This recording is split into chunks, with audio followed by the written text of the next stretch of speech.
Sport on SAFM. Good morning. Well, of course, for a lot of people, Heritage Day means soccer, doesn't it? Kaizer Chiefs had a 2-day rest and Orlando Pirates only one ahead of the MTN-aped second leg semi-final derby that takes place at the Orlando Stadium this afternoon. But Chiefs are coming to this game on the back foot after losing the first leg at home 1-0 to a Dane Clayt free kick.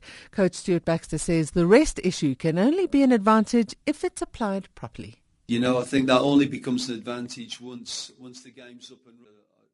I wouldn't like to be in Roger's shoes and not have the extra day. But how we use it in the game, that's the important thing.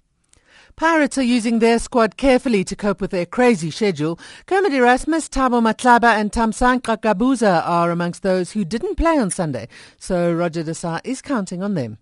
Refocus quickly, see what's available to us. We've just been rightly so.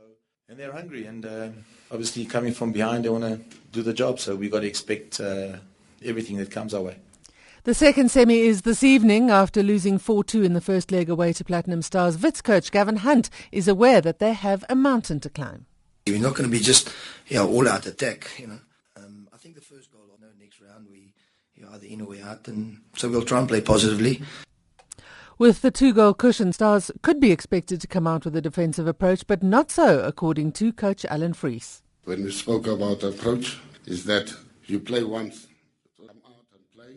And we'll take it from there. Turning to soccer news from England, Uruguayan striker Luis Suarez is champing at the bit to return for Liverpool this week after an expiry of a 10-match ban for biting. That's according to his manager, Brendan Rodgers. I think having someone of that quality back into your skin, he'll show what he's shown since he's been here, which has been top quality. Turning to rugby now, and Schalk Burger is on the verge of making a comeback. The Western Province loose forward took part in yesterday's training session in Cape Town, although his capacity to cope with the demands of scrummaging will be tested today. Province forwards coach Matt Proudfoot says there's no time frame for Burger's return. The Springboks have a few injury concerns ahead of their rugby championship clash against the Wallabies at Newlands on Saturday. Flip van der Merwe, JJ Engelbrecht and Guthrie Steenkamp all suffered minor injuries during their 29-15 defeat by the All Blacks in New Zealand. Team Dr. Craig Roberts says he's confident, though, that the players will make a full recovery before the all-important encounter for the Boks. Flip van der Merwe has got a glute muscle strain. One of his bum must be fine as well for the weekend. So we'll make a decision on the availability later in the Cricket news. In England are defending their approach to cricket after Australia coach Darren Lehmann said they were a dour side.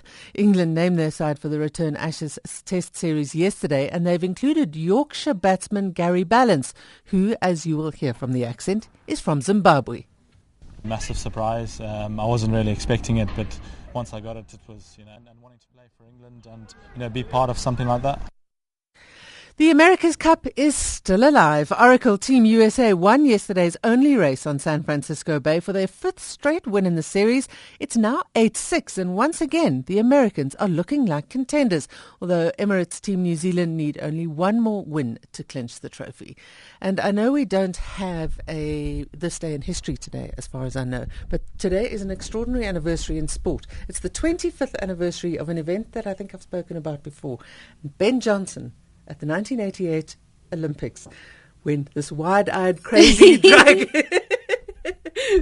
drug-induced guy ran the most extraordinary race in Olympic history. But that race is now regarded as the most corrupt race in athletics history. But I actually remember it.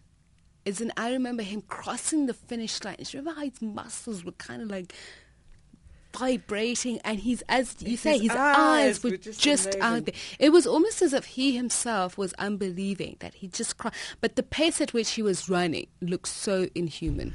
The first 3 to cross the finish line in that race were Ben Johnson, Carl Lewis and Linford Christie.